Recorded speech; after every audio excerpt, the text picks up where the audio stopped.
Good evening, I'm Casey Dudek. I'm the President and CEO of the Brookhaven Chamber of Commerce. It's my pleasure to welcome you here this evening to our second candidate debate for District 2. Very happy to host this event. The Brookhaven Chamber of Commerce is the voice of business in Brookhaven. We're just getting started and we appreciate all y'all's support. One thing I wanted to mention is we just have acquired an office. The Chamber has an office here at the corner of Apple Valley in Dresden. It was recently furnished by the Atlanta office furniture liquidators folks. So we appreciate that. If you want to come by and take a look at it, it's a terrific space. There's even some office space for rent if you're interested in that, and some co-working space as well. It's on the corner of Apple Valley and Dresden. Certainly wanted to thank Trey Benton with the Brookhaven Post. He is sponsoring tonight's event. Thank you, Trey. Also wanted to thank Orville James from Galaxy Pictures Audiovisual for providing the AV this evening. Thank you, Orville. Certainly thanking the District 2 candidates. We've got Bill Brown, Tim Nama, and John Park here, of course. And a special thank you to John Hogan for moderating tonight's event. And John, we'll turn it over to you. Tom, sorry. That's all right. We forgot to draw numbers. I've been up here kind of facilitating a couple of things. I'll tell you all the rules of the debate here tonight here in just a moment. This is the last thing. This is for closing remarks. Storm. Thank you. All right. Good. You guys can have a seat.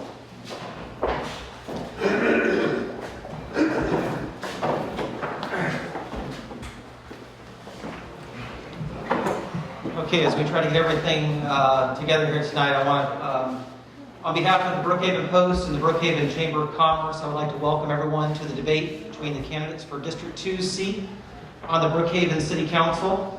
My name is Tom Hogan. I'm very honored to be your moderator tonight. I am not only an Ashford Park resident in the City of Chamblee portion of the neighborhood, but I also have the pleasure of serving on Chamblee's City Council. So offer some kind of interesting perspective to receiving your questions, trying to get them framed in a way where no one's getting cheap-shotted or innuendos, whatever. We're trying to keep things as clear as possible. My objective for tonight is to try to provide an opportunity for there to be as clear as an answer with regard to the information that you all want. I would appreciate if you have a side conversation that you step outside, that you would put all of your telephones on vibrate, and that you would respect the candidates who have given so much of their time for our community by keeping any comments that you would see as potentially an attack or an innuendo or trying to play the whole gotcha game. Let's try to keep all of that to a minimum, and also refrain from any kind of catcall comments from the audience. So with that, I think that we'll have a phenomenal debate. I've taken some liberties in the format tonight, trying to do what I can in a structured way to get as many of the topics that you all have voiced by way of submitting questions through the Brookhaven Post, or on the Facebook post that I made, or the email that I gave out for submissions. Let's see here. I don't think I saw any other elected officials come in. I do want to recognize Jim Iyer, who served as the previous Council 2 City Council member. Also, kind of not keeping with tradition, I would like to take a moment to recognize the folks that have worked hard on each of the campaigns of the people up here. So if you have actively campaigned on behalf of one of the candidates, would you please stand up so that we can recognize you and thank you for the work you've done in promoting our community?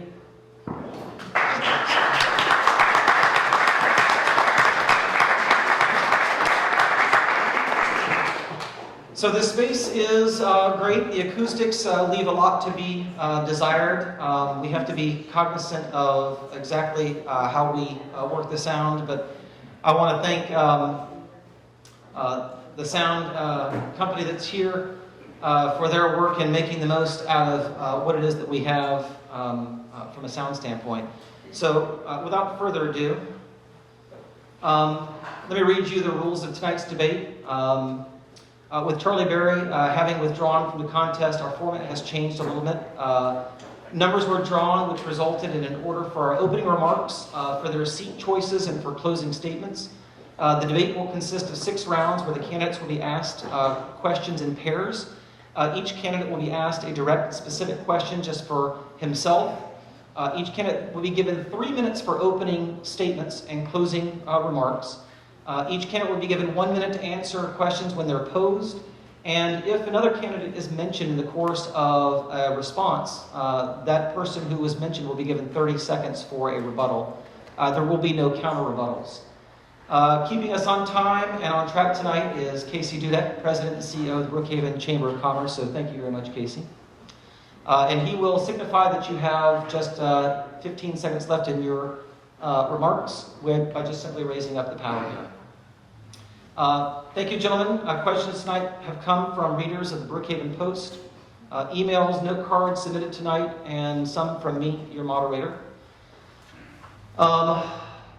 Okay, so let's get started with the first question. The first question tonight is going to be for all of you. We'll do it, this first question only in the format that was done at the panel earlier. And that is, what are your plans in your first 90 days being in your position on council? And we'll start with you, Bill. Well,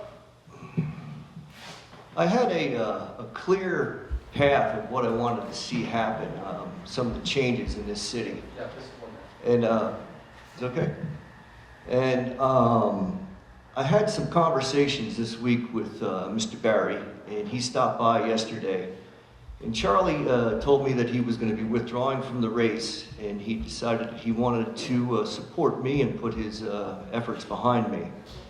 And he and I had a conversation which lasted about 2 hours, and we went back and forth. And one of the things that I'm very proud of is I'm a fiscal conservative. I had 32 years on Wall Street, 32 unindicted years. I was on the floor of the New York Stock Exchange for 19 years. I understand what money management and conservancy of money, and when you're given a responsibility to manage other people's monies, you take that very seriously. And I'm looking at this race, and with 4 of us, it was certainly going to be a runoff. Now with 3 of us, there's still probably going to be a runoff. And I had talked to Mr. Park several times over the last couple of weeks, and tonight I have decided to withdraw as well. And I want to put all of my efforts behind Mr. Park. I think John and I are very congruent in what we had, our thoughts. Mr. Brown, if your statement is that you're withdrawing, Yes. I need for you to excuse yourself from the table, because it is unfair for you to sit up at the table in this environment and promote one of the 2 candidates. Fair enough. Okay? Thank you. Thank you. We'll be happy to receive a statement from you later about your decision.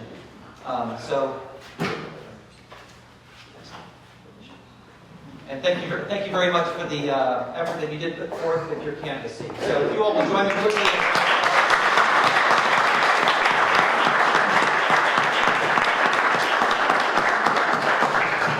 Free hamburgers next week at the restaurant. With that being said, the grave error that I made in skipping over opening statements will actually then, I guess, be a little easier for you all to forget. So, with that being said, if you would be so kind as to offer us your opening statements, you have 3 minutes, please. John. Okay. Oh, this doesn't get any easier. First of all, thank you very much for coming.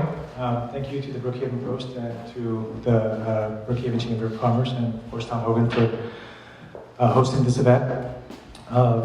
As most of you know, I came to this country 34 years ago as a result of a coup d'etat in South Korea. We moved to Auburn, Alabama, and then Decatur, Georgia. A graduate from Decatur, I attended Emory University, where I studied business with a concentration in finance. Upon graduation, I started my consulting career at IBM and then Computer Sciences Corporation. We did corporate assessments and also internet strategies. After the September 11th attacks, I was sent to the CDC to work on their disease tracking applications, to work with the State Departments of Health and over 1,000 hospitals in preparation for bioterrorism. Later, in 2007, I moved to Brookhaven. I moved here for the same reasons that you did. It's a great location. It has a beautiful natural character in the neighborhood. It has great schools and really friendly people. And since I've moved here, my wife and I have been involved in dog rescue organizations. I started an amateur soccer club, which is a 3-team club at the ADASL. And earlier this year, my friends and I got together and organized Soccer Fest. We brought 15,000 people to Brookhaven Park to watch the World Cup, and we raised $35,000 for blood cancer research and outreach. Soccer Fest showed me the power of public and private partnerships. And over the last few years, we've gone through a lot of changes here in Brookhaven, and there are a lot of things that are concerning. Traffic has gotten out of hand. There's been a lot of growth, and I've also heard some disturbing things. I heard about backroom deals going on to clear cut and develop 28 acres of old growth forest behind my house without any public input. And that was very disturbing, and as well as all the other issues that were happening in the city. So I decided to run. Having never been involved in politics, I decided that the first thing I should do is listen. Before I even announced, I talked to my neighbors and asked them for their support. And I've gone and talked to over thousands of my neighbors. I've knocked on your door, some twice or 3 times, and this is what I've heard. For the most part, you're happy with the Brookhaven police and the coverage that they provide with the new city, but you are concerned about some of the brazen crimes that have happened. If elected, I will engage the current neighborhood groups and implement new technologies so that we can fight crime in real time. One of the biggest concerns I'm hearing are the fact that our rights are being violated as homeowners and property owners. I've heard so many stories 15 seconds. going down every street about runoff, about excavation, and we as a city need to deal with these issues. If elected, I will deal with these issues head on. Thank you.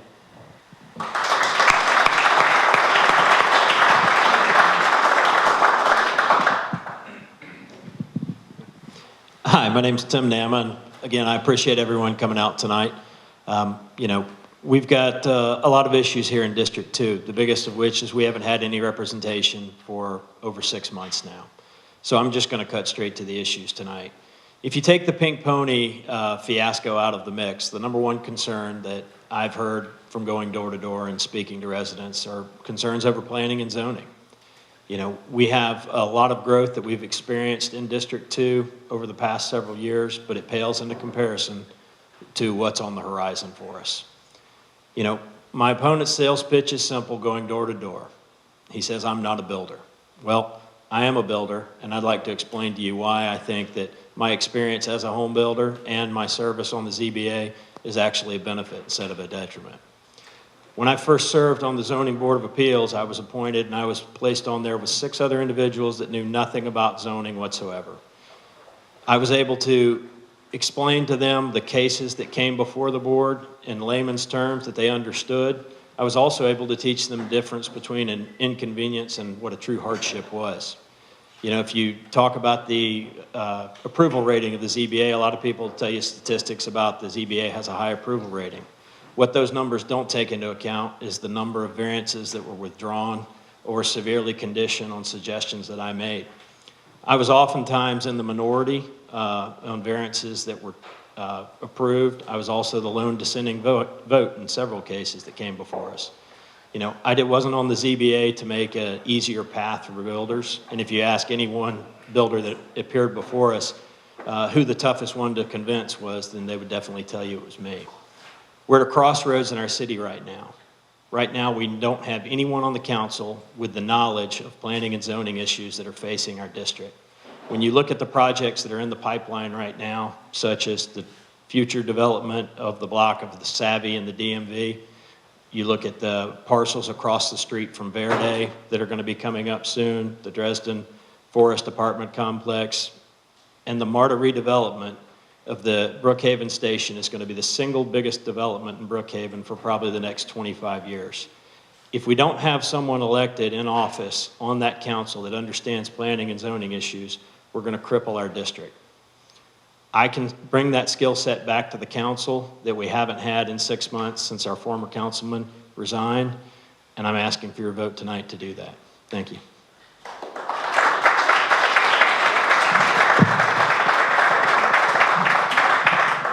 Moving forward, I think that we would all probably appreciate that. Let's dispense with the applause until the end so that we can actually get through more questions if that's agreeable to everyone in the room. So let's go on to to the first question that I had posed, the bill began to answer, and that is, what plans do each of you have for your first 90 days in office? And John, why don't you start us off? The first thing that I will do is propose to fire the outside contract attorney that has been working on the Pink Pony litigation and work on settling that issue in a smart way. One of the things that I would like to propose is that we've had a lot of issues with runoff. I think Atlanta got it right. They have an ordinance where if the new infill housing has more than 1,000 feet, so if you have a 2,000 square foot house and you go anywhere over 3,000 square feet, you have to account for that water, whether it's dry wells or runoff control. I think I talked to an hydrologist who gave me that proposal. Another thing that I would like to do is Brookhaven is lower, has one of the lowest permit fees in the area for a 3,000 square foot house. I think the rate is about $1,600. In Atlanta, it's about $2,500. Dunwoody and Roswell, it's about $2,000. I would raise those fees and use that money for hiring more code enforcement and better training for code enforcement officers. Thank you. Thank you. Same question to you, Tim, please. On my first 90 days in office, the very first thing I did within 30 days is hold a District 2 town hall. I've heard a lot of different issues from several residents that cover a vast array of topics that we need to work on. I would take that list that's compiled from that meeting and sit down with every resident that's there and have the residents prioritize that list for me in an open format. I need to know what the residents of District 2, how they want me to prioritize those as their elected official, and I would set forth on a path to accomplish those goals of the district. Okay, thank you. And why don't you go ahead and remain standing? The format that I prepared for tonight was really not meant for two people, so without having everyone hop up and down and what have you, let me just go ahead and ask you the second question. Sure.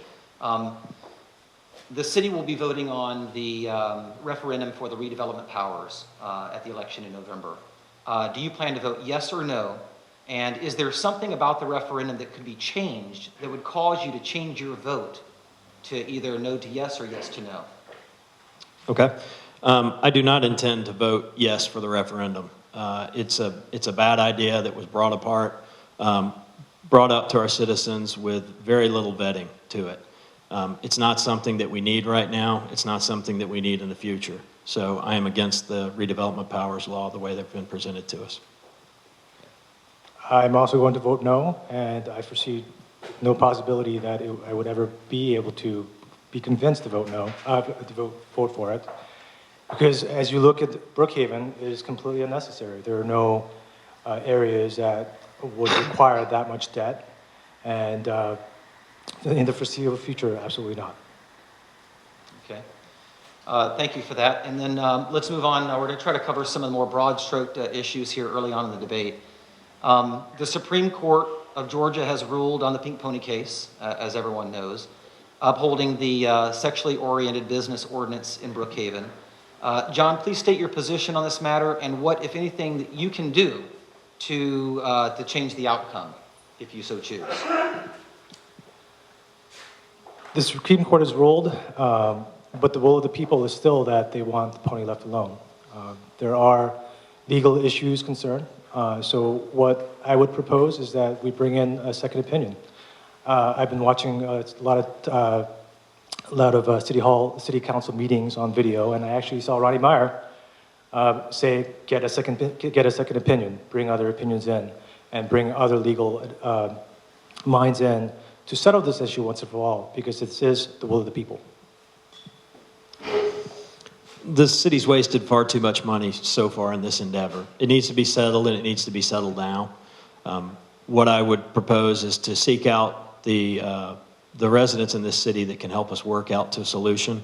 Everybody knows that the will of the residents is to settle this issue and have it go away. The Pink Pony was in business a long time before the city incorporated, and they need to be allowed to operate the same way they were prior to our incorporation. It needs to be settled, and it needs to be done fast. Okay, so on that same point then, you guys both did a great job answering the first part of the question. I'd like to know if you have an approach that you would actually recommend for how it is that you would go about accomplishing that objective? Do you have a tactical approach that you would use? Would you change the ordinance, for example? You may go. Just either one of you, if you have a. I think there's several different options that we could employ. The land around the Pink Pony could be rezoned, where we had a grandfather clause inside the ordinance that allowed the business to remain to operate there. The $100,000 fee that the Pink Pony has been paying has been deemed as it's unconstitutional at this point. I think that we could make that fee a fee that they pay for policing, put that money towards something different, and let them continue to operate the way they have. Okay. John, do you have an approach that you would take? The thing about the constitutional approach is that there are a lot of different ways to argue it. I would take the legal approach and find a more appropriate way to settle this matter, whether we need to tweak the ordinance or possibly re-argue it in court for that issue. I think the legal option is the way to go. Okay, thank you. In keeping with our conversation on Buford Highway, the city just released its Buford Highway Revitalization Plan. And John, the question for you, you can answer first. I'd like to know what your opinions are with some depth with regard to the Buford Highway Redevelopment Plan. And do you support it, yes or no? And are there any changes to it that you would recommend? The redevelopment plan is a living document. It is a start. As far as the redevelopment plan, one of the key aspects of it, one of the key requirements, is to create a tax allocation district. And the argument has been made that without a tax allocation district, they can't afford to. We can't go into the general fund to do some of the grandiose things that we want to do as far as the North Fork connectors is concerned. As far as that is concerned, as far as creating greenways, I think there are definitely other opportunities besides just the TAD. I think we can look at the Georgia Environmental Finance Authority to finance the passive recreation along the path, rather than just using the blunt force instrument called the redevelopment powers. And I think we can let Buford Highway grow organically, but still keeping that plan in mind. Thank you. The redevelopment plan that was passed by the council is a 30,000-foot view of the Buford Highway corridor. It basically outlines the strengths and weaknesses of the area. But as far as the redevelopment goes and the areas for opportunity, it's occurring now and it's occurring organically. We've got developers that have purchased property at the corner of Buford Highway and Claremont. They're developing a new luxury townhome community. We've got other townhomes going in off North Cliff Valley. There's several projects that are occurring without subsidies from Brookhaven or from the government at large. So the area is being developed organically as it is right now.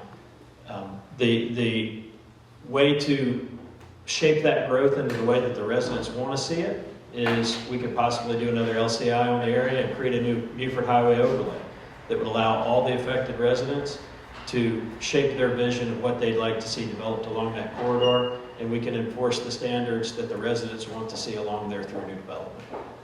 Okay, thank you. Go ahead and stay up with the microphone then and take a few minutes and tell us more about the strengths that you have in your education and your professional life and how you think they might benefit the district with your representation on council. I know you covered some of that in your opening remarks, but that's a question that I want to make sure that we were very clear on with both of you. Sure. My strength with my career in home building is the fact that there's a lot of holes in our ordinances right now and our enforcement of our codes. We need to tighten those up. There's currently exists, the city doesn't require you to provide an as-built before you get a certificate of occupancy on a house, showing that you built the house exactly where you said you were going to build it and how you said you were going to build it. This is a simple step that even DeKalb County had in place, and it needs to be put in place in Brookhaven as well. Our new tree ordinance is a great start, but it doesn't go nearly far enough. If you can pay $2,000 to clear cut a 1/3 acre lot, as most of the lots in Ashford Park and Drew Valley are, that's not a high enough fee that's going to save any canopy in our neighborhoods here. There's a lot of holes in our ordinances that need to be closed up. There's about 20 more examples I could give you, but we only got a minute. So I think my experience as a home builder would allow me to close up some of those gaps. Thank you. The question is, talk more about your education and your professional experience and how it will benefit the citizens of District 2. I do have a finance degree, so I can look at the budgets and how we approach financing of the city, and I can add value to that. I've always worked in collaborative environments, whether it's in integration, whether it's in consulting, and I've gone into corporate assessments where we have to deal with high-level, C-level people, and realize who the influencers are, and make an assessment with a politically correct statement that would not upset anyone, but still get the job done. As far as software development, the optimal size for a software development team is 5 people. You have people that disagree, but the team is small enough so that even though you have an adversarial relationship, at the end of the day, you have to put out a product. So, and that is what the city council has to do. Even though we disagree, at the end of the day, we have to pass ordinances, we have to pass a budget. And having not managed people, but actually worked in a collaborative environment, I think that will lend strength to the city council. Thank you. Okay, thank you. The next question, we're going to kind of move into the neighborhoods a little bit. One thing that came up fairly early in the contest was the carpool issue at Ashford Park School. John, you're first up this round. Talk about what role you think the city specifically can play in mitigating the carpool issue at Ashford Park School, if any. This is an issue that was brought up to me again and again by a lot of the parents at Ashford Park Elementary. And what I'm hearing that they want is they want an off-duty police officer there. And they believe that it should be funded by the city. Since the start of my campaign, when I started the Ashford Park Safety Fund, I actually got an email from someone in Montgomery Elementary School who had the same issue. So it is definitely an issue, especially around the elementary schools, where I've heard stories about kids getting almost run over, and we don't need to wait for a tragedy to happen to make sure that our kids are safe. So I believe that the city should place a police officer there during carpool hours. I too agree that there's an issue with carpool at Ashford Park. I, however, don't think it's the responsibility of the city. I've talked to several people at Ashford Park, several members of the PTA, about what their thoughts are on the issue, and it's a DeKalb County Schools issue. DeKalb County Schools needs to provide a resource officer outside the school to be able to direct the traffic and stop the violators that are causing the issues right now. It's the violators of carpool that are causing the issues and the safety concerns for the students. And that's how we need to address the situation, is through the school system, which is separate from the city. Okay. The next topic we're talking about is the Executive Park annexation application. As you know, the Executive Park, collectively the property on the other side of 85, submitted an application for annexation into the city of Brookhaven. If you were on council, how would you approach their application? And Tim will go first on this question. I would approach their application with much appreciation for wanting to be a part of Brookhaven. But having worked on the Brookhaven referendum and the incorporation effort, we had a similar situation when we were forming our city. There was a portion of property along Lake Hearn on the north end of our city, just inside 285, that was considering annexation into Dunwoody. Dunwoody stood back and said, we're not going to make any move on this until after the citizens of the area have spoken, because that piece of real estate was vital to the city in order to be financially viable. Brookhaven didn't steal land from Dunwoody. Dunwoody didn't take land from Brookhaven that they needed to be financially viable, and I don't think we should be doing that to other cities that are trying to incorporate. We've had several issues like this happen, as I'm sure Tom Hogan knows, with the Century Center and Brookhaven. I think it's very important for Brookhaven to be among the community of cities, municipalities, and counties. And as a result, just as State Senator Van Miller said, that they helped us by convincing Dunwoody not to annex the part that we needed. We should also do the same for Lakeside. We are not an enclosed area. We depend on Chamblee, and Doraville. And if there's a new city of Lakeside, we will depend on them to collaborate on issues of public safety and just being a part of the community of cities. Okay. John, go ahead and stay up there. The next question is a little unconventional. Joining a city council, I think that a lot of people don't realize that you need to know a lot about your city, you need to know a lot about the surrounding municipalities, about the county, how the state works.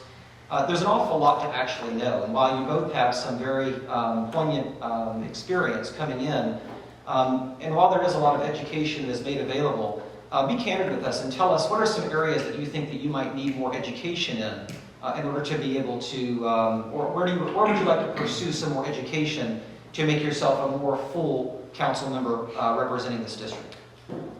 Well, if elected, the first thing I'm going to do is I'm going to talk to Tim Knappman and go ask him about planning and zoning issues.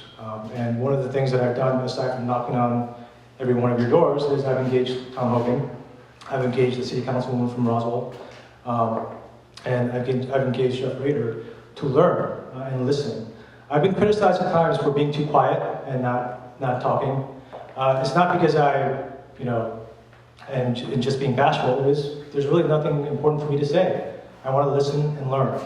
And in order to lead, I think the first thing is to be aware of the skills that are necessary. And so planning and zoning is where I would focus learning more about these issues.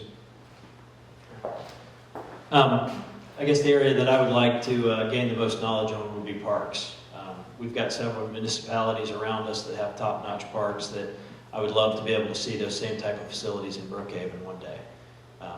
Currently, my wife and I drive to neighboring cities to utilize, nice upscale parks that are clean and kid-friendly. And I'd like to be able to do that in Brookhaven. I'd like to learn how we can develop top-notch parks in our city that would rival some of the other cities around us that are doing a great job. Okay, thank you. And then, Tim, to you again. Recently, the city came through Ashland Park here and removed a lot of toys and a lot of little houses and stuff. That created a little bit of a stir amongst some of the local residents. Tell us, I lost my question here. Why do you think the city took that action? And what, if anything, would you have done to do anything differently? I think the city took the action because they're not listening to their residents. I think we don't have a representative on council. We haven't had one for over 6 months now, and we're kind of a second thought right now. We need somebody that can stand up for our district and get things done. I saw the uproar that got created on Facebook. I immediately called 5 people down in the city. They turned the trucks around and brought the toys back. The issue was there's a lot of those toys that needed to be thrown away. But the problem is they didn't need to be swooped in and first thing in the morning, taking all the toys out. It was something that the residents could have handled. If it was an issue that the city had with safety, they should have conveyed that to the citizens before they did it. There were a lot of people that show up at this park every single day with young children wanting to play with toys. And when they all showed up and there wasn't a thing here, it creates a huge problem. That's a communication gap that we have between the city, and it's because we don't have a representative on council right now that can get things done for us. The city had just taken over the parks, and they were going to make mistakes, and they obviously made a mistake on that issue. I've actually heard a lot of parents that actually complain about all the toys and some of the dangers with all the dangerous toys.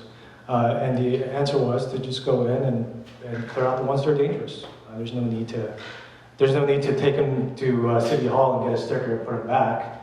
I don't think that's necessary. It's just more bureaucracy. I think we can just take common sense actions to solve these issues without more bureaucracy, without paying another city employee to put stickers on toys, or just clearing them out.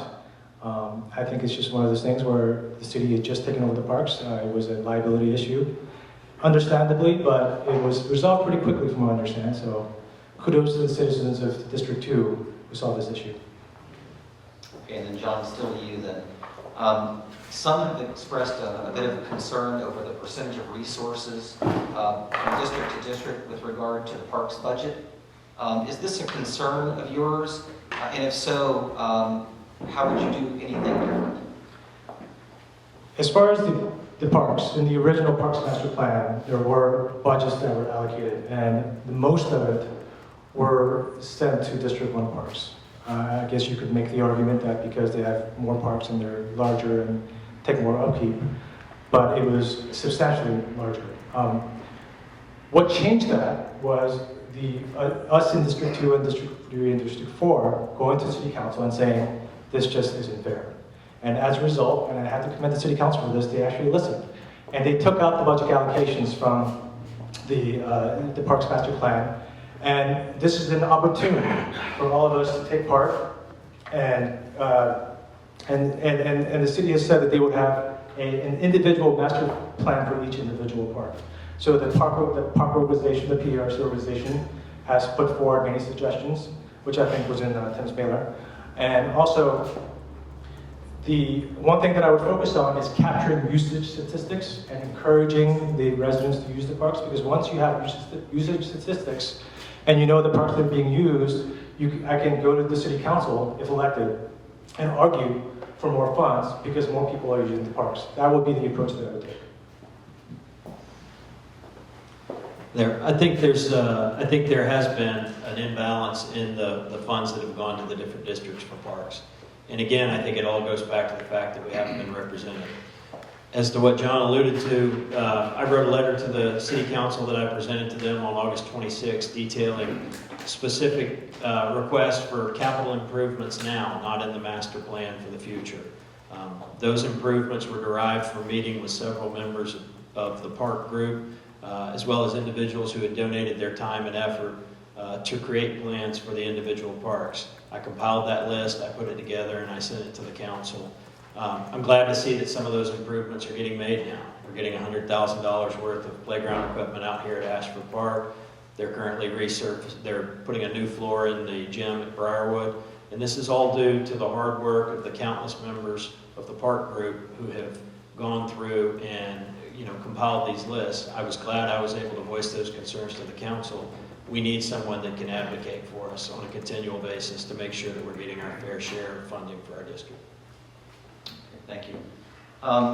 Tim, would you support Brookhaven imposing an impact fee on new development? Why or why not? I don't have an issue with impact fees on development as long as the money that's being collected from those impact fees is going back towards infrastructure of our communities.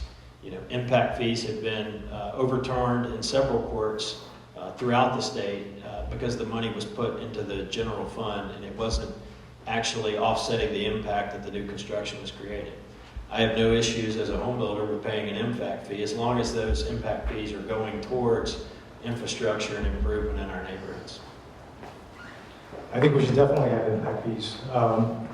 Construction impacts our neighborhoods every day, whether it's through runoff or setbacks that are being too close to the street, and as a result, not having a tunnel view in a lot of the streets where the houses are being built. We should definitely have an impact fee, but we should also do it in a legal way so that those funds will be used for sidewalks, for green spaces, and for whatever is legal for those matters. Okay, and then John, still to you. When the city leaders first met, the issue of term limits came up when you all were forming the city. Are you in favor of term limits? Sort of yes or no, and why or why not? For council members, there's already term limits for the mayor's position in Brookhaven. Yes, I am for term limits, 2 terms. Okay, why or why not? I believe that a lot of times when you get into government, you tend to lose touch with the people. One of the things that I want to focus on is the whole point of our representative system of government is not to have an expert and then have that expert learn about what the people want. Is to pick someone from within the community who listens and who understands the community, and then have that person sacrifice the time and the effort to become an expert on those issues and serve. I think if you get into city council for too long, especially at the local level, even at the expense of not necessarily having the experts on city council, it's more important to have a voice on city council, someone that suffers through the same things that you do, someone who actually commutes during the day and gets stuck in traffic and understands these issues. Things like that. Thank you. Yes, I am for term limits, and I know if I'm elected, my wife will definitely be for term limits as well. I think term limits allow a new set of fresh ideas to come about. We don't need the same people continually in office. I have no ambitions to be a career politician. I'm not sure why anybody would want to serve more than 2 terms, so I agree with John on that regard. But I think that the turnover and term limits would allow us to have fresh ideas come into our city and revitalize a lot of efforts along the way. Thank you very much. Name something that you have heard on the campaign trail that has surprised you the most, and then what it is that you think that you might like to do to give a voice to that concern. This is for Tim. I guess the thing that surprised me most was the gentleman's door that I knocked on. I gave him some information about my campaign, and he said, "I'll tell you what, I'll guarantee you my vote if you do one thing." I said, "Sure, what's that?" He said, "You promised me that the first and only thing you'll do while in office is try to disband the city of Brookhaven." I took my campaign literature back from him, and I said, "That's not something I'm going to do." I was for the incorporation effort, and there were a lot of people that were against the incorporation effort. I hope we can all move past that, because the one thing that I've heard from countless people, no matter which side of the debate they were on with our city, is there have been a lot of missteps along the way so far. But they all feel like we're in a better place now than we were 2.5 years ago when we were an unincorporated DeKalb. It's surprising to me that people don't see the police presence, the improvements in our parks that are starting to occur as a benefit for our city. I would love to see everybody be able to come together and move towards a common goal, and it's surprising to me that there's still people that think that we move backwards when we incorporate. Probably the thing that surprised me the most, aside from obviously how many people are want to leave the pony alone, is how many people have invited me into their homes and wanted to sit down and talk to me and just talk for. At the beginning of the campaign, I reached out to all the other city councilmen. I reached out to other city councilmen in other cities, and one of the first people I met was another councilman, and he said, "John, you gotta knock on every door. You gotta don't spend more than a minute. Get as many yards as you can, and just have more and more contact." And I kind of listened to him. I was like, "Well, how do you get to know what they really think?" He said, Doesn't matter. That's what you gotta do." I promptly ignored that advice, and I just decided that I'm just going to canvass more. So some weeks I canvass 5, 6, 7 days a week, and I knock on every door. And when people invite me to their homes and want to talk to me for an hour about the charter school or traffic or all their different ideas, I sit and I listen. And it's completely surprised me the level of engagement that everyone wants to take to be a part of the process to make sure that the city goes in the right direction. And quite frankly, it has been a great experience. Okay, this is to you, John. It's 2 o'clock in the morning. One of your neighbors has a tree fall on their house in the dead of winter. Wires are down. People are cold. Tell us, they called you. What are the first calls that you make? How do you respond to someone with that kind of a concern? Well, first I would call 911, and then I'd go get my chainsaw and cut anything that I needed to be, and then I would go down and take my space heater and help them out. I would just be, the first thing I would do is just be neighborly. I don't think I would ever want to run for any other political office, local politics, because the whole point of this is to be neighbors.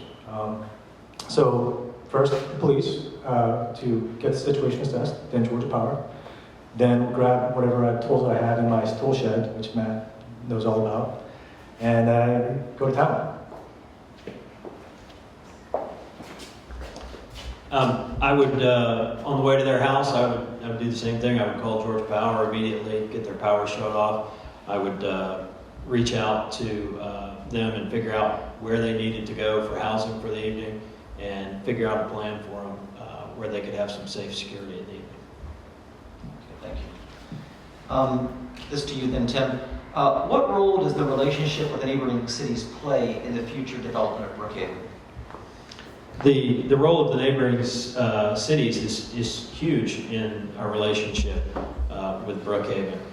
We share a lot of common roads, such as Beaufort Highway. Buford Highway travels through several cities along the way before it hits 285.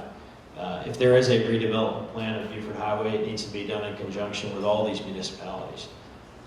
Same with the Ashford-Dunwoody corridor in correlation with Dunwoody. We've got to have a good relationship with our neighboring cities, and we're not going to accomplish that by having an adversarial relationship. We need to work cooperatively with them.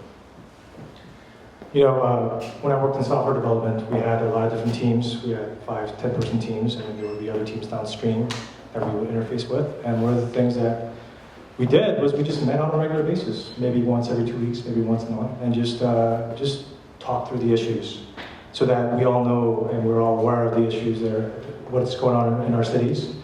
I've actually talked to Tom about possibly putting a pad connecting, because in order to connect Brookhaven and District 2 to Murphy Candler and Blackburn Park, we would have to go to Champaign. So we would actually have to talk to them about building a pad. Or, you know, multi-jurisdiction in terms of the police. The police need to collaborate and work together, as well as growth and as well as planning for transportation. Okay, and then John, this one to you then. Recently, the city made a change to its ordinance with regard to consumption on premise, changing the hours of bars and how late they can stay and how late they can serve. Did you agree with the results of that change? Why or why not? And if you would make the rules any different, what rules would those be?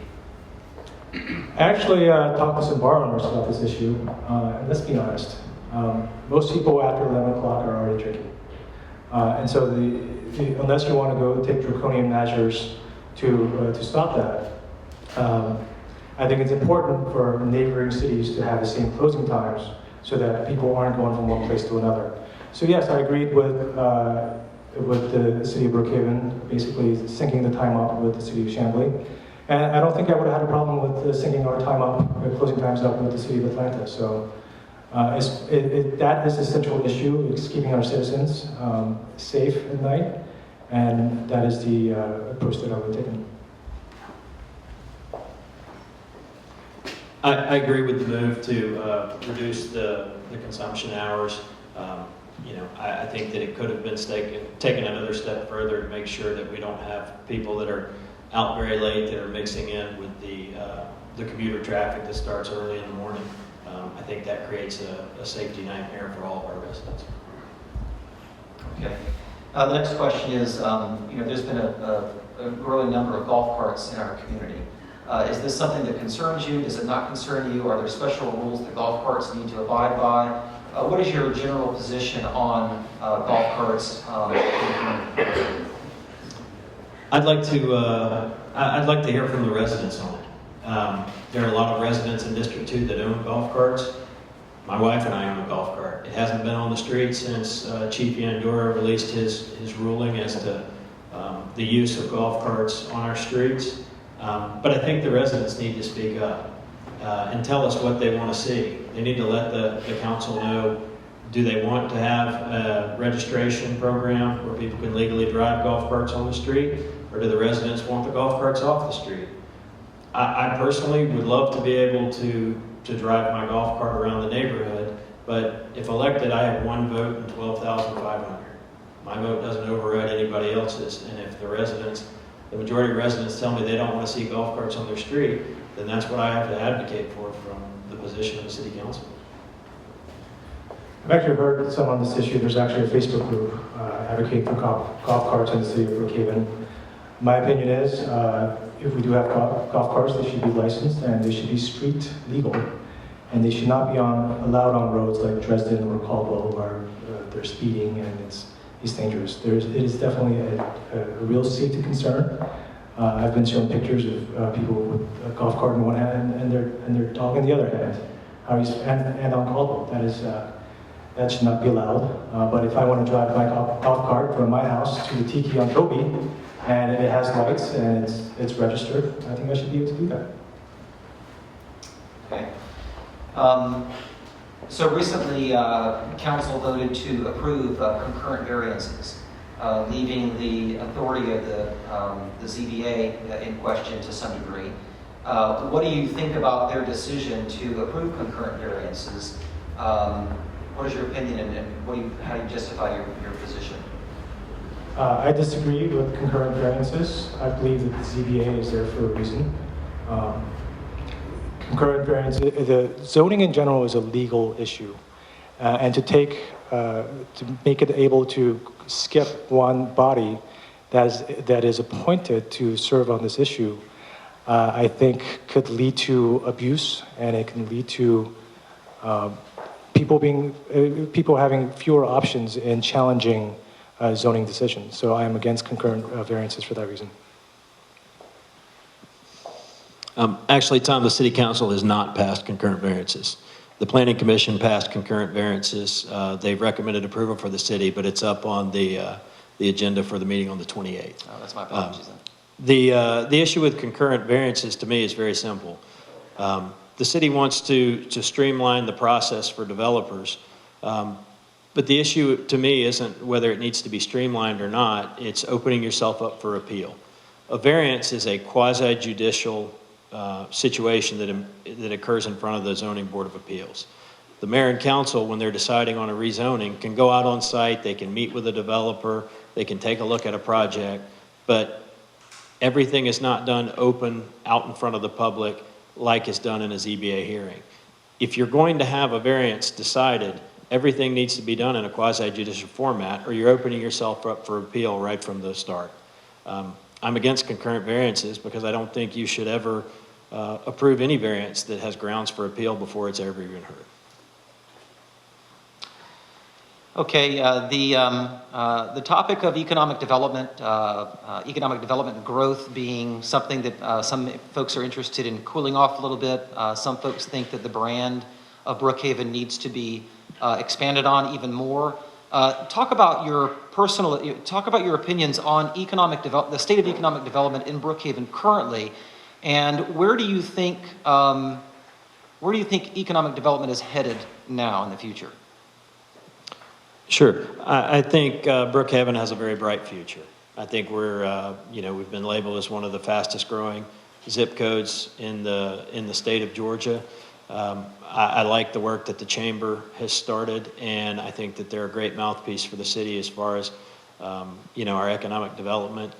We don't need economic development that is subsidized by the taxpayers, though, which is exactly what the Redevelopment Powers Act is for. It's subsidizing economic development that could occur organically throughout the city, but it's being forced on the taxpayers to cover that burden, and we don't need situations like that. We need our city to be able to grow the right way and the way the residents want it to grow. Let's go back to the reason why we're having such growth and why Brookhaven, our zip code, is the hottest zip code in Georgia. It's because, think about why we decided to move here. It's a great location. We don't have to fight through Ponce de Leon to get downtown. We can get on Claremont, get down 85. It's a beautiful neighborhood with lots of trees, a great tree canopy. And it's a walkable neighborhood, for the most part. Those are the reasons why everyone wants to come to Brookhaven. We have great restaurants, we have great locations to just play. So I think the focus should be on maintaining what made Brookhaven great, which is maintaining the tree canopy, maintaining the architectural character of our neighborhood. If it means that a builder only makes, $100,000 profit instead of $150,000, then we should do that. But not because down the line, in the end, the developers and the builders are also hurt because once we lose our character, once we lose what makes Brookhaven great, then the prices are going to go down again, especially if there's more traffic. And as one of my neighbors said over on Thompson, we're just going to choke out. And we don't need that to happen. We need to control the growth. I don't want to stop growth, obviously, but control the growth and do it in a smart way to address these issues. There has been a lot of conversation about the green space across from Peachtree DeKalb Airport. What role, if any, should the city have in the future of that space? And what are your comments on that space? Yeah, you're up first, right? Yeah. Just finish. The green space, the 28 acres, which full disclosure it is adjacent to my backyard.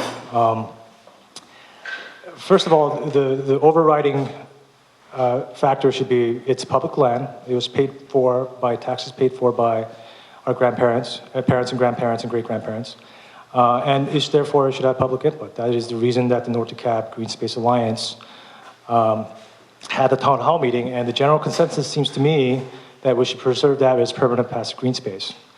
The question is of how. Right now, the city should stay out of it. It belongs to the CAB. The legal entities are saying that if it's sold, that the money has to go to the airport, so that the CAB is unwilling to move it, transfer it to Brookhaven in the parks program, where we get it for a very low amount per acre.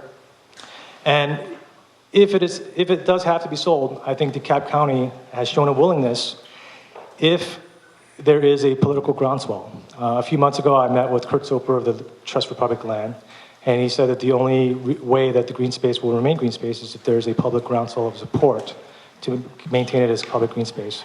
There are legal issues concerning it, but if we tell our elected officials, namely DeKalb County, to leave it alone, then it's up to them to figure out a way to keep it as a passive green space. But as far as the city is concerned, if it goes down the line that that all the legal battles are fought and it has to be transferred, then there are possibilities to use the Georgia Environmental Finance Authority, which would allow the city to purchase that land at a certain price. And if the price is right, we could finance for 20 years at the current rate of 1.05%. And it would put a permanent deed restriction on that property. DeKalb County could also do the same if they move it into their green space program, which has $12 million in funds. That would also place a permanent deed restriction. I think the requirement is what I just said, a permanent deed restriction to keep that as passive green space. It doesn't mean that we can't do anything with it. We can put paths through it. We can put a disc golf course in it. We could put zip lines possibly. But those are the issues that pertain to that property. And Tim, John went over by 45 seconds, so you can take 1 minute and 45 seconds to answer that question if you like. Yep, I think that the question was, what's the role of Brookhaven, or what would the question be if elected city council member, what would our role be in the green space? Yes, that's right, in the future of that space. The role of the city council would be to advocate for the will of the residents. I too was at the green space meeting that was over at Claremont Baptist Church, and by far it's overwhelming support, the number of people that want to save that as passive green space. The job of the elected officials of Brookhaven is to advocate with DeKalb County on behalf of our residents. Unfortunately, Brookhaven does not control the fate of that land, but every elected official in Brookhaven needs to advocate on behalf of our residents to make sure that their will is done with that land and that we protect it for future generations to come. Okay. One of you spoke on it a little bit further, but I want to be a little bit more poignant in your directing a response to. There's really a substantial development plan for the MARTA station. Tim, I believe it was you that brought it up. Are you in favor of what they have shown as the proposed footprint of the development for that site? And if not, what would you do differently? Sure. Right now, I'm very disturbed that the council is being reactive to the proposals that are being brought forth by MARTA. There isn't a planning and zoning expert that sits on the council currently, so when MARTA first came to the mayor and council and said, tell us what you want to see on that property, they said, well, tell us what you got and we'll take a look at it and see what we like. We need to be proactive with MARTA. This is going to be a huge development for our city for a long time to come. The BPCA was formed in 2004, the Brookhaven Peachtree Community Alliance, to develop the vision of the MARTA station redevelopment. That is a resource that is not being tapped. There are several volunteers that have worked for the BPCA for countless hours that have worked on this sole project that can help us shape the vision of what goes there. We don't need to put in more apartments. We need to make sure we put in a completely overlay compliant development there that's not going to impact the traffic and the infrastructure that we have in the city right now. And if it's not managed correctly, it can cause huge problems for us a long time down the road. I've seen the RFPs and I've seen some of the articles, and one of the biggest challenges for MARTA is actually trying to convince us that what they're going to do is going to be good for the community. I think it's clear that what is planned currently is not going to be good for the community. As I said earlier, we're already starting to choke out, and if they put the development in as planned, that will definitely contribute to the traffic, which is one of the biggest concerns, especially along Thompson and Ashford, Winding and Reading, that are used as cut-throughs and people are speeding. So the responsibility is up to us, because because of the overlay, because how strict the overlay is. It's very hard to do anything without variances, and so therefore that is an opportunity for us to get concessions from the developers and make sure that it's developed right in a way consistent with our quality of life. Okay, we're getting into the final set of questions that I have, and that is, John, we'll start with you. How would you rate the job performance of the current city manager, and is there anything that you believe that she could do better to advance Brookhaven? I would rate it as fair. I think she's fairly efficient in her operation. What I would like to see her do more of is listen and not focus so much on cutting costs, but actually provide a higher quality of service. I was at a city council meeting when apparently the swimming pool contractor had convicted felons working at the swimming pools. So having talked with other council members, there have been growing pains where initially we were only hiring outside contractors, but now they've gone to a hybrid system where they have full-time employees. And I would just say use that opportunity to continue to grow and provide the services in an efficient way, but at the same time listening to the concerns of the city council and to the residents. And that has been one of her biggest criticisms, is she just kind of does her own thing and doesn't want to listen to the concerns of the city council and the residents. I think we have a very strong city manager right now. I don't think that the issue that we have right now is there. I think we have an issue where the council is not giving a clear direction to the city manager. I think we need a stronger council that will point us in the right direction, that's going to tell the city manager what the residents have told them they want to see done.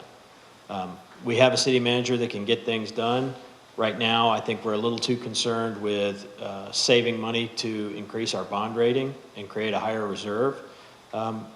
We've switched over from what was originally contract labor to employees. That's not what the study was done to see if Brookhaven was feasible or not was based on. The idea was to be able to have a city that was flexible and was able to move with shifts in the economy. We've moved into a cost-cutting area now for something to try to create a bond rating so that we can have increased development powers. This is a negative to me. We need to have a strong mayor and council that will tell the city manager what she needs to do and then let her carry out those actions. We don't need to have the tail wagging the dog. Okay, then we'll go with the same question with regard to your analysis and critique of the performance of the current council and mayor. Maybe a little uncomfortable of a question, but what are some things that, as a body, not necessarily being personal to any one particular person, because that wouldn't be fair here, that you think, what could the council do better to serve the citizens of Brookhaven? I think they need to listen. That's the most important thing that needs to occur. They need to listen to the residents and start putting forth the issues that the residents want to see tackled. Time and time again, they've been told several things, whether it be the pink pony, whether it be certain zoning issues. They're not listening to the will of the residents right now. And that's very frustrating, and it builds a lot of distrust among the residents in our city. We need elected officials that are going to listen to the residents, and they're going to carry out the tasks that we all want to see done.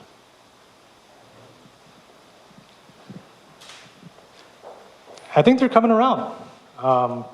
When we first started the city, there was just a lot of things going on, and they'll be the first to admit. Every city councilman I've talked to, and I've talked to all of them, have said that, yeah, we made mistakes. And I think at least they're starting to listen.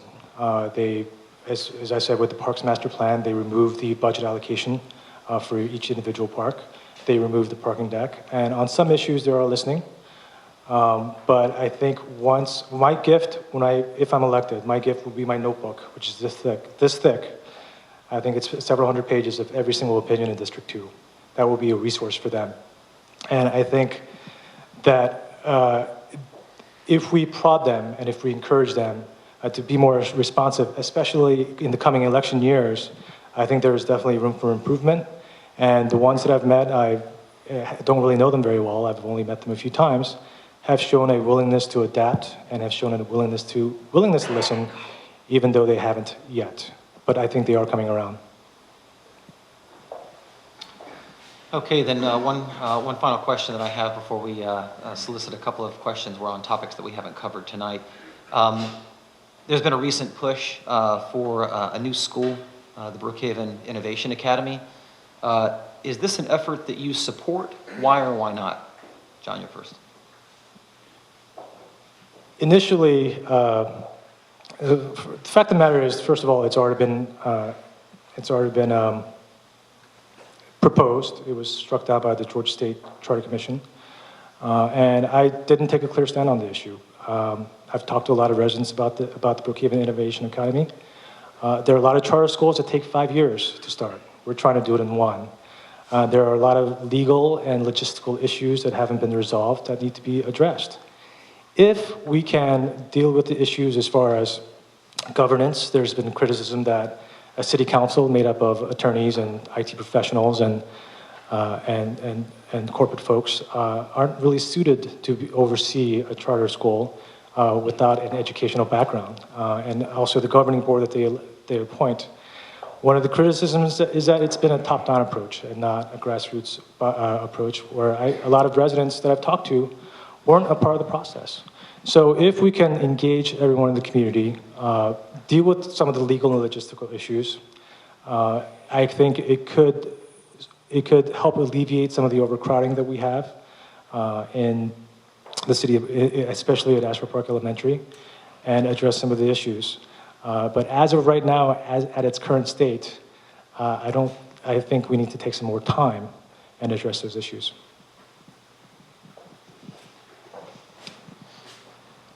I like the idea of a charter school, but I don't think it should be the focus of our city. Our city was founded on local control of police, parks, and planning. It wasn't founded on a charter school.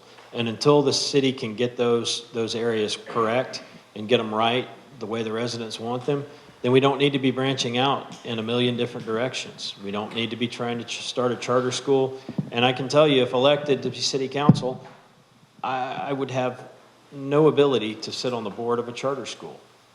There's several individuals in our community that are a lot better qualified than our city council would be to sit on the board of a school. This isn't a role of the city. This is a role of the residents that are passionate about education, and it doesn't need to be a distraction to the city right now. Thank you.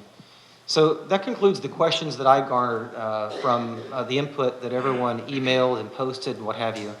I'd like to, because we only had 2 candidates, of course, the program's ending a little bit earlier than I thought, and I'm very grateful for the time that you all have taken to answer the questions that I posed.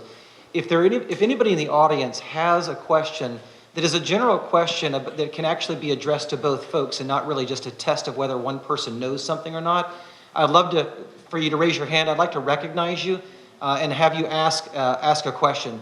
So, sir, we'll start with you in the blue shirt. If you'll stand up, please, and state your name. And John Parks will answer your question first, and then Tim Nama will answer it second. Well, this is really directed specifically at Mr. Nama. We're not doing that tonight, sir. We're not doing anything that's specifically directed at one. If you'd like to address Mr. Nama after the event, you're welcome to do so. The rules tonight are for you to ask a general question that both gentlemen can answer. Okay, well, I mean, I can pose it to both people. Sure. Okay. Mr. Nama, you indicated... Excuse me, sir. Did you not just hear my rules? Have a seat, sir. Who's next? Yes, ma'am, in the back. I wanted to know, hi, I'm Liz Ernst. I'm a resident of Brookhaven. I wanted to know what kind of conflicts of interest are you going to have if you were elected to the city council, and what issues are you most going to have to recuse yourself on? Is there, before we start here, I feel the sense of personal attacks coming on. Is there something specific that you think that one of these two gentlemen has that is a conflict of interest? No, I actually want to know what John's conflict. Okay, okay. Are there any potential conflicts of interest that you have in serving in the role on city council? Well, I'm extremely biased towards bringing mobile fiber as a technology professional.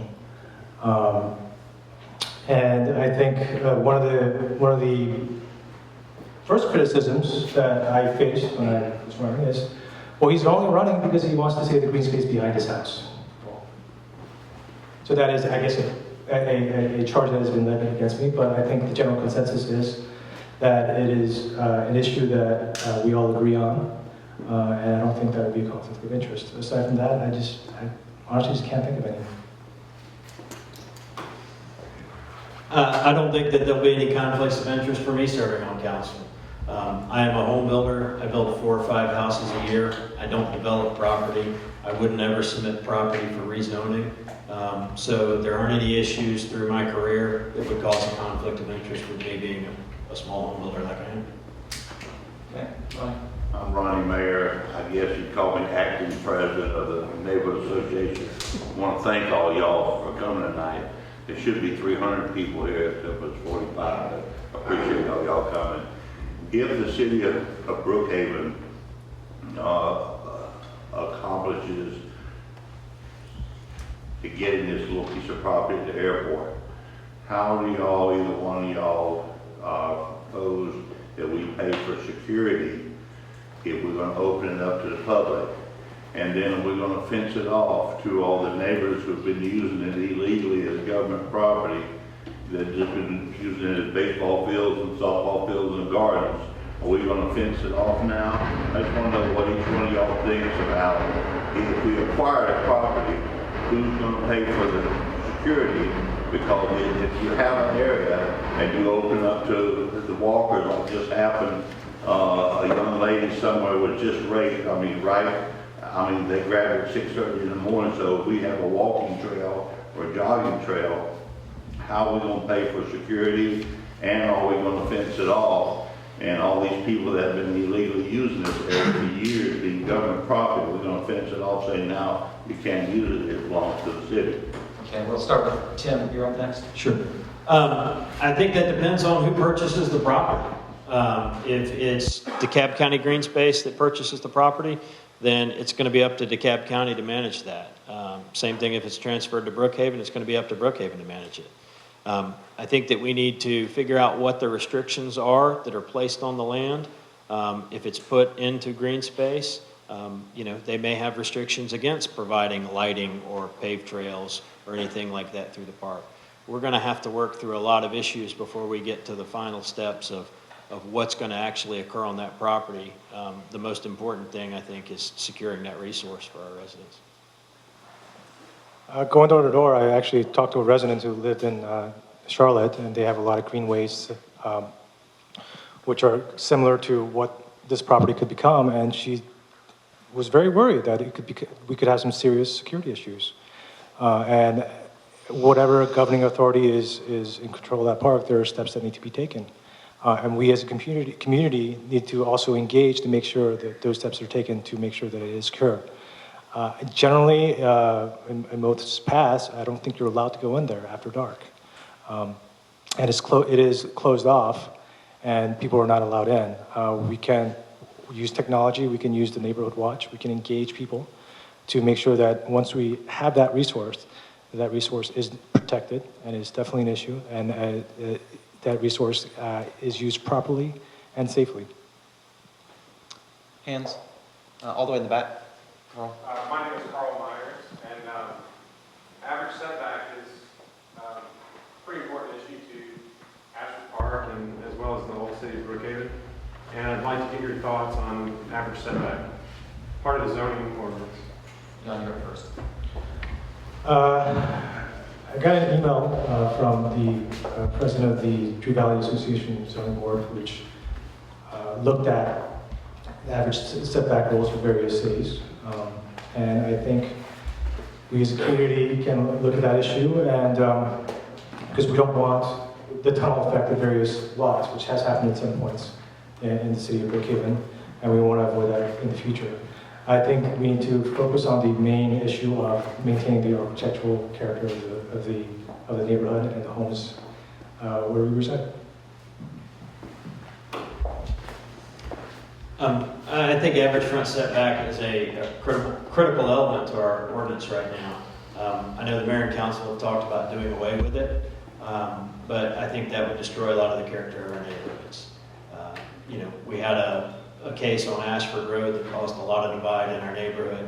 A lot of people spent a lot of money fighting that. We need to look at the way that our setback ordinance is written, and it needs to be revised. Right now, the city currently interprets the ordinance that you can't use an average of 1. So they're saying if there's a vacant lot next to you, you don't have to use setback averaging.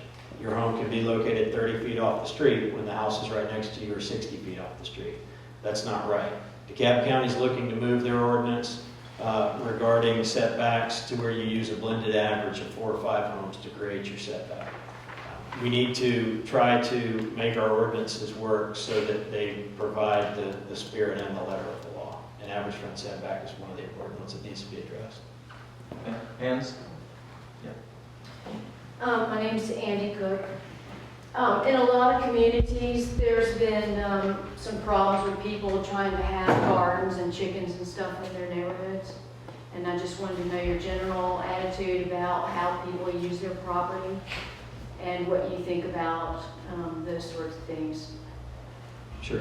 I believe in property owners' rights. We have ordinances in place that allow you to have the livestock that you want, but it needs to not cause a conflict on your neighbors.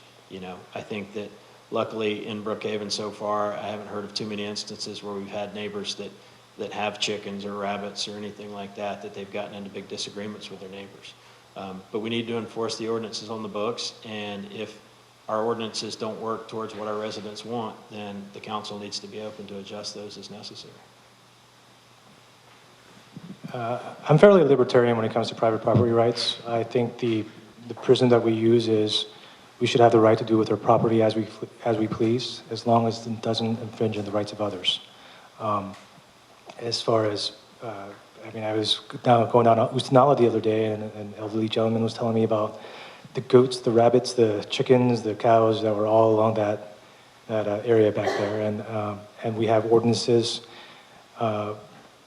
I think in general we should follow the will of the people, and sustainability is definitely an issue for a lot of people, unless you have a rooster or something like that. That's not cool. Yeah. How can we use PDK as an ally, curtailing the helicopters and aircraft that are not abiding by the flight path that they're supposed to be using? How would you work with the airport, which we've been unsuccessful for 25, 30 years?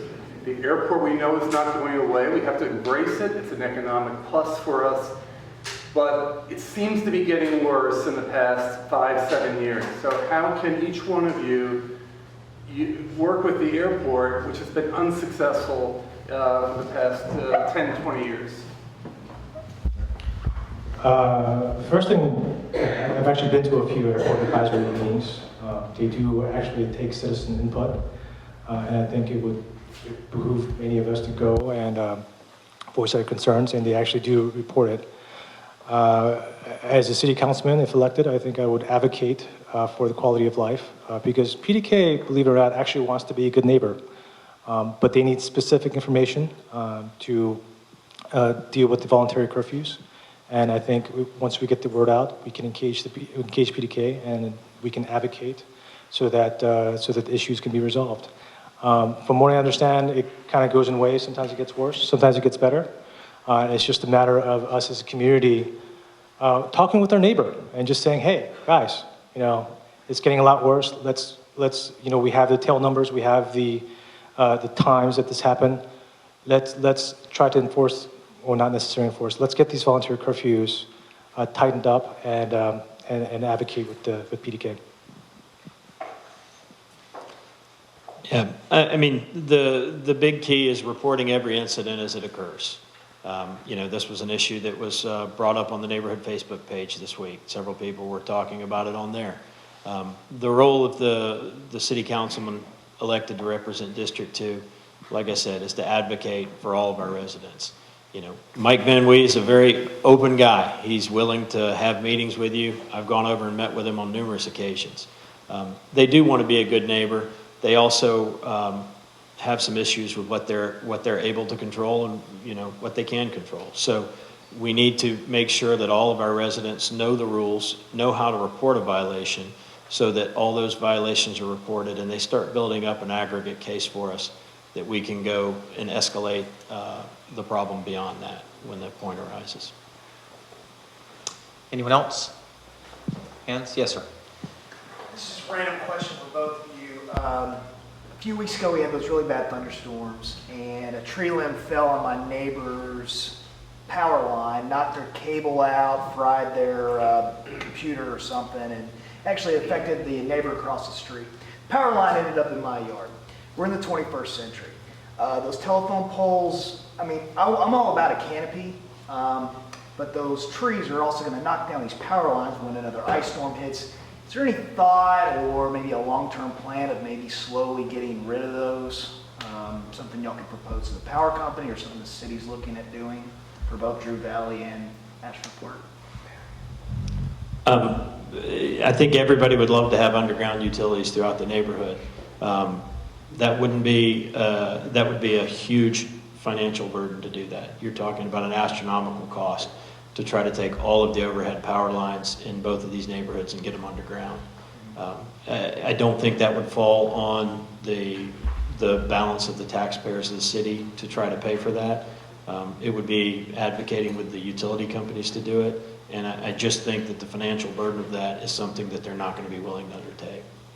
You're talking about an enormous cost. Actually, that power line that was taken down was, the reason why it was a power line is, are you talking about Cal's house? At Cal's house? Cal Cleaver's house, our next door neighbor? Or what? Madison's actually. Oh, okay. Yeah, there's honestly not a whole lot. Oh, my tree fell and hit his one too. So we're all neighbors here. So I have to say I agree with Tim. There's not a whole lot we can do about that. It's just extremely high cost, and it would be something that I would love to advocate for Georgia Power to move to underground power lines. When my house was constructed, they buried the cable underground, and going forward, I think we should have require that for new power lines. But in terms of existing infrastructure, we have the same problems with, high-speed cable lines and all that. So you have to deal with the technology you have, not the technology you want.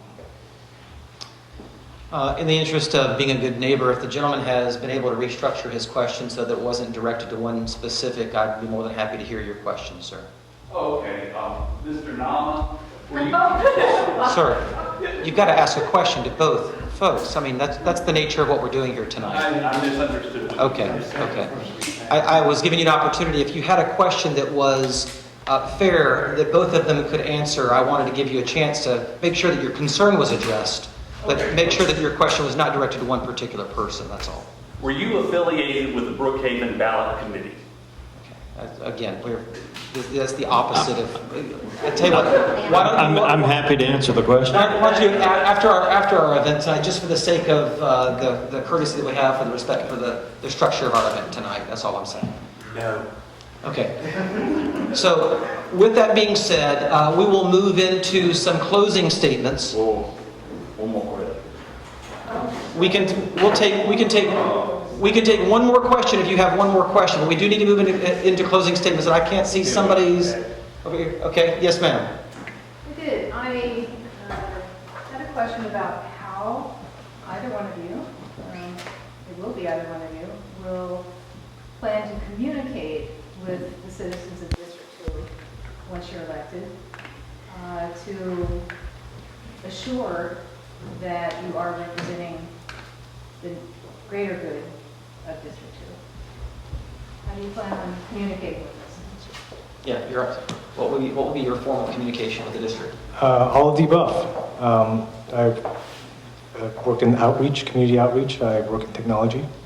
I think a lot of you know that I've been very active on social media.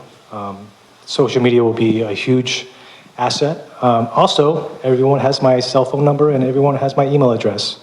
I can't hide. I also plan on having open houses on my back deck once a month. And if you make a request, if I'm sitting on my back deck, shoot me a text or something. Communication, we're all neighbors. We all know each other. Hopefully, if I'm elected by the end of my term, I'll know every single one of you in the neighborhood. It's going to be kind of hard, but I actually really enjoy it. So, social media, regular meetings, regular open houses, regular emails sent out. Because quite honestly, I enjoy it. I enjoy having you over at my home. I enjoy talking about the issues. I enjoy talking about sports. I enjoy, making snarky remarks on Facebook, which, So that's my plan. I think we've got all of the items in front of us that can disseminate the information that all of our residents need already. I don't think we need to develop a new app or a new source. If elected, I would disseminate information to all of my residents in the district through the Facebook page, through Nextdoor, through email, as well as regular mail for the residents that don't use any of those services. There's a lot of residents in our neighborhood that aren't computer savvy, that don't have the ability to use those sources. So we need to make sure that they're informed as well. And also through regular town hall meetings in our district. I think that those should be done on a quarterly basis so that everyone can stay abreast of what's going on in our city, what's coming up, so that whoever's elected to council knows the will of the people and knows the areas that you want us to prioritize. Okay, so with that, we'll move into closing remarks. At the outset, we had 3, and the rules were a little different. John offered his opening remarks first. John, if you'd like, we'll give Tim the choice of whether to go first or second in closing remarks. Is that agreeable to you?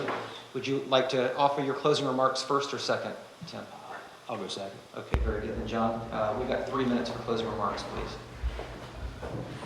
First of all, I want to thank all of you for coming. I want to thank my volunteers, Tom, my wife, everyone here that has made this campaign one of the most rewarding experiences of my life. Going door to door with me, stuffing letters into the night, phone banking, door hangers, and scaring people while doing it, cooking chili. It's just been a great ride. So I want to thank all of you for your support, and this is something I won't forget. I humbly ask for your vote on November 4th and early voting next week. I want to be your servant leader so that we can deal with the issues concerning traffic, deal with the issues concerning code enforcement, deal with the issues. If elected, together we're going to deal with these issues. For instance, preserving green space. We're going to do great things together. Thank you.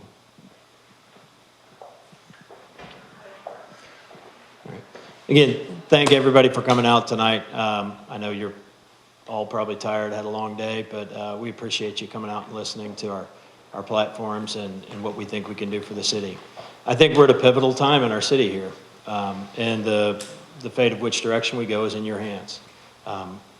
There's a lot of issues going on right now that need to be solved and need to be addressed immediately. I think I can solve those issues the way the residents want them solved, and I can hit the ground running. I'm ready to go, I'm ready to represent, and I'm ready to serve. John received a really nice endorsement from Bill tonight. That means a lot. I received a great endorsement just recently as well that, I'm real proud of, and I think hopefully it carries a lot of weight with y'all. John thinks that I should run for mayor next year. He has said that he would call every one of his supporters and ask them to vote for me. He'd be willing to go door to door with me, and he'd also be willing to raise significant funds for me for that campaign. I appreciate the support, John, but I'm not running for mayor. I'm running for the District 2 City Council seat.